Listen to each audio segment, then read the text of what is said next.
E se Nicolás Maduro já estiver a caminho do Brasil sob a proteção de Lula? Enquanto os Estados Unidos falam em fechar o espaço aéreo da Venezuela, um avião do regime pousa na fronteira brasileira. E Bolsonaro segue tratado como caso encerrado pelo sistema. Se essa bomba explodir, pode virar a relação Brasil-Estados Unidos de cabeça para baixo e colocar Trump e Rubio no centro da pressão pela soltura de Bolsonaro. Fica até o final, porque hoje você vai entender como essas peças se conectam. Já deixa o like e escreve aí.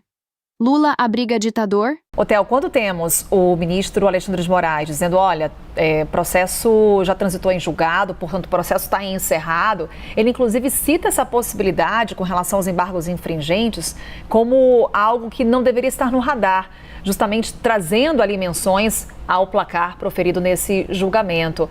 O que a gente pode falar com relação agora a esse recurso apresentado? Mas se documentávamos, né? É um recurso que já nasce morto. Já nasce morto. E aí a decisão do ministro Alexandre de Moraes envolvendo o ex-presidente Jair Bolsonaro de terça-feira, Carol, que é a decisão que determina o início do cumprimento da pena de 27 anos e 3 meses a que o ex-presidente foi condenado em setembro pela primeira turma, o ministro diz o seguinte, olha, a defesa não se manifestou no prazo que tinha para se manifestar, não apresentou o recurso que era cabível no prazo de 5 dias, que eram os segundos embargos de declaração. Tem uma discussão sobre esses embargos infringentes e ele deixa muito claro, não cabem embargos infringentes nesse caso específico, porque o julgamento não foi... Primeiro que o julgamento não foi unânime. Segundo que precisaria de mais do que um voto favorável à absolvição do ex-presidente, teve apenas um. Então ele disse que a jurisprudência do Supremo, ou seja, o arcabouço de decisões, as decisões antigas que formam um precedente consolidado, deixam muito claro que precisa de pelo menos 2 votos contrários à decisão da maioria. Ou seja, se o placar fosse 3-2, caberiam recursos infringentes na avaliação do ministro Alexandre de Moraes. Ele cita 68 decisões do Supremo Tribunal Federal desde 2018 que comprovam essa tese. A defesa refuta, rechaça essa possibilidade e mesmo assim apresentou o recurso. Tem 73 páginas o recurso, bate na tecla de assuntos que já foram superados pelo Supremo Tribunal Federal. A gente está falando especificamente do cerceamento da defesa, ou seja, falta de acesso às provas durante o período de investigação. O Supremo já se debruçou sobre isso, já disse que a defesa teve acesso às provas, a defesa insiste que não, cita inclusive o voto do ministro Luiz Fux para reforçar esse entendimento. Explora muito o voto do ministro Luiz Fux, que diz, entre outras coisas, que o Supremo não tem competência para analisar esse caso, que é um caso que devia estar na primeira instância e não começar no último grau de jurisdição, que é o Supremo Tribunal Federal.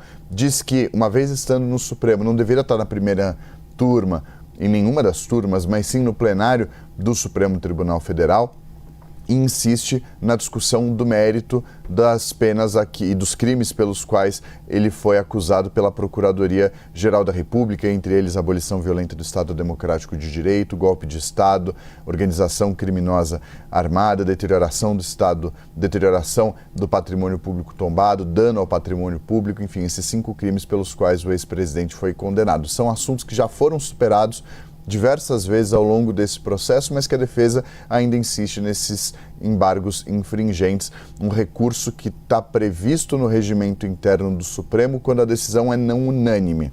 Mas a defesa insiste num ponto, não há uma condicionante para apresentar, não se cita 1, 2 ou 3 votos que permitiriam a apresentação. É nessa brecha que a defesa explora esse recurso. A defesa de Bolsonaro recorreu. E a resposta da mídia foi direta. Esse recurso já nasce morto. Ou seja, o sistema já trata a prisão como definitiva. O recado é simples. Bolsonaro, para eles, já é passado. O presidente dos Estados Unidos, Donald Trump, declarou hoje que o espaço aéreo da Venezuela deve ser considerado totalmente fechado. A chancelaria venezuelana reagiu a essa declaração e classificou-a como uma agressão injustificada. A correspondente Mariana Janjacomo tem mais informações direto de Washington. Donald Trump fez o anúncio nas redes sociais na manhã deste sábado. Ele escreveu, abre aspas, a todas as companhias aéreas, pilotos, traficantes de drogas e de pessoas, por favor, considerem o espaço aéreo acima e ao redor da Venezuela completamente fechado. Essa fala vem depois de a agência reguladora de aviação aqui dos Estados Unidos ter emitido um alerta a companhias aéreas sobre situações potencialmente perigosas no espaço aéreo da Venezuela.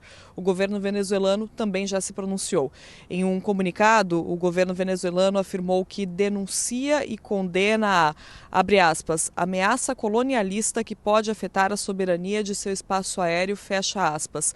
A chancelaria venezuelana também declarou que repudia a mensagem do presidente americano, que pretende aplicar uma, abre aspas, jurisdição ilegítima dos Estados Unidos sobre a Venezuela, fecha aspas. É importante lembrar que essas ações de Trump vêm depois de os Estados Unidos terem deslocado navios militares para a costa da Venezuela, incluindo o maior porta-aviões do mundo, o Gerald Ford, também depois de os Estados Unidos terem feito uma série de operações letais contra barcos que o governo americano afirma estavam carregando drogas. Agora olha o contraste. Enquanto aqui dizem que o caso Bolsonaro acabou, lá fora o clima é de guerra. Trump fala em fechar o espaço aéreo da Venezuela. Porta-aviões americanos são deslocados. E, ao mesmo tempo, um avião usado por Maduro vai até a fronteira com o Brasil e volta. Oficialmente, ninguém confirma nada. Mas a pergunta fica: se Maduro fugir, Lula vai ficar do lado de quem? Dos Estados Unidos ou do chavismo? Já o governador do Rio Grande do Sul aconselha o colega Tarcísio de Freitas, aqui de São Paulo, a se afastar do bolsonarismo e tentar a aproximação do Centrão para ter sucesso na corrida à presidência da República. Reportagem do Rio de Janeiro, Rodrigo Viga. A prisão do ex-presidente da República, Jair Bolsonaro, vai criar a chance e a oportunidade da direita bolsonarista fazer tratativas, negociações, alianças, migrar mais para o centro em busca de uma vitória contra o presidente Lula nas eleições presidenciais de 2026. A avaliação foi feita nesta sexta-feira aqui no Rio de Janeiro pelo governador do estado do Rio Grande do Sul, Eduardo Leite, agora no PSD. Ele ainda se coloca como pré-candidato à presidência no ano que vem, embora o partido dele o queira como candidato ao Senado Federal. Quem sabe em 2030 pode ser aberta essa janela, essa oportunidade para o governador gaúcho se candidatar novamente à presidência da República. Na avaliação de Eduardo Leite, com a prisão de Jair Bolsonaro, que segundo ele deu dentro dos trâmites democráticos e legais, o campo da direita mais bolsonarista pode ficar mais à vontade para se aproximar do centro, fazer alianças, tratativas e negociações em torno da construção de um projeto sólido, bem baseado e embasado, para tentar derrotar o presidente da República, Luiz Inácio Lula da Silva, nas eleições presidenciais do ano de 2026. Enquanto isso, aqui dentro, o cerco contra a família Bolsonaro só aperta. O PT pressiona para caçar Eduardo Bolsonaro por faltas. O PL corta o salário e as funções de Bolsonaro. E líderes da nova direita já começam a dizer que é hora de abandonar o bolsonarismo. O recado é claro: querem enterrar Bolsonaro política e financeiramente. Saiu a notícia de que o PL tinha suspendido esse pagamento. E aí a mensagem que ele me respondeu foi: cumprir a lei, né? Estou dentro da lei. O partido pagava então ao ex-presidente um vencimento equivalente ao recebido pelos deputados federais. E aí ele diz que quem sofre sentença condenatória precisa ter o salário e funções suspensas. Aí ele mandou uma frase aqui, eu vou ler para vocês, ó. Cumprir a lei, né?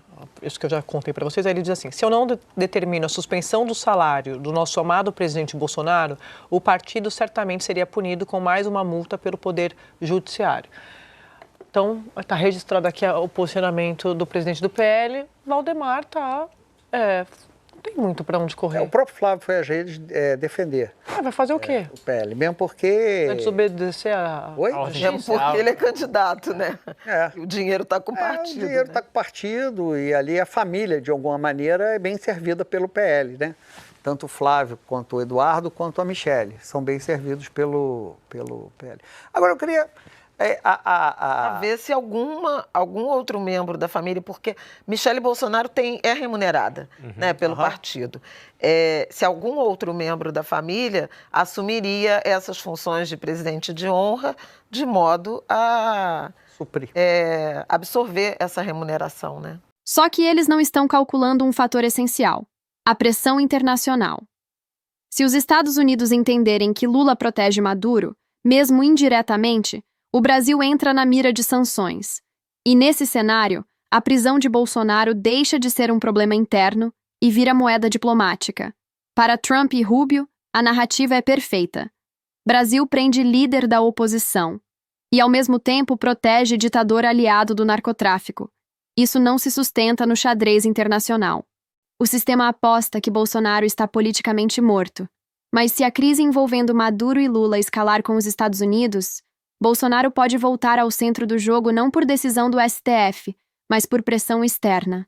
A pergunta agora é só uma: Lula vai comprar uma briga com Trump para proteger Maduro? Ou Bolsonaro vai virar a conta dessa guerra internacional? Escreve aqui nos comentários. Maduro vai derrubar Lula? Se inscreve no canal, compartilha esse vídeo com quem ainda acha que tá tudo normal. Porque quando o jogo é internacional, a versão oficial quase nunca é a verdadeira.